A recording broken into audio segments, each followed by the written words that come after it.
Can you tell us how this vaccine is going to be distributed? Will some countries get preferential treatment, or will this go to market immediately globally? So first of all, we really need to depoliticize vaccines. I think we really underestimate how bad the virus is, and we see more and more cases of reinfections around the world. And if there are more and more cases of reinfections, basically it's another ball game, it's another ballpark. And I think people will understand that the virus is even more serious than they thought before. And that really requires for depolitization of vaccine efforts. We will submit our data on our vaccine to the European regulator, for the example. We are willing to work with all of the nations, including the US. And frankly, we are very much constrained now by production capacity. We have around 1 billion doses of requests. We only have capacity now for 500 million doses we can manufacture in a year. So basically, we will be working with countries who already submitted requests. Right now, countries who are coming to us just now, we already are talking to them that we can only supply them with the vaccine around March, because lots of orders have already been placed. So we need to work together to depoliticize and also to increase global production capacity for different vaccines. Hi, Kirill, it's Dan here in Dubai.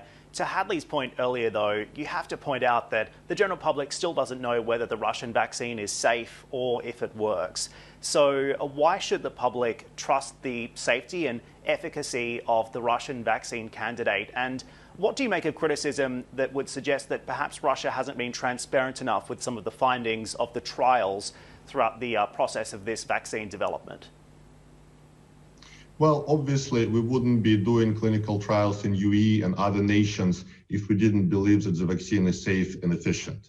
And you know, already 40,000 people are participating in Russian post-registration trials. More than 12,000 people already received the vaccine. So we are not talking about any faith.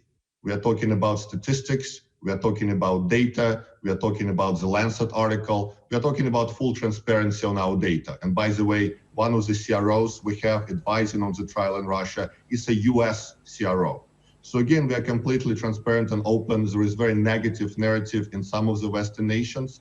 And frankly, we feel it's very sad because basically it doesn't allow people to have an honest information on our vaccine. And UAE has a very different approach. For example, they actually had a Russian citizen, 70-year-old citizen who tried vaccine in Russia, and they tested his blood in UAE. They saw the IgG levels, the antibody level of 10, which is very high, you know, above 1 is already considered very high.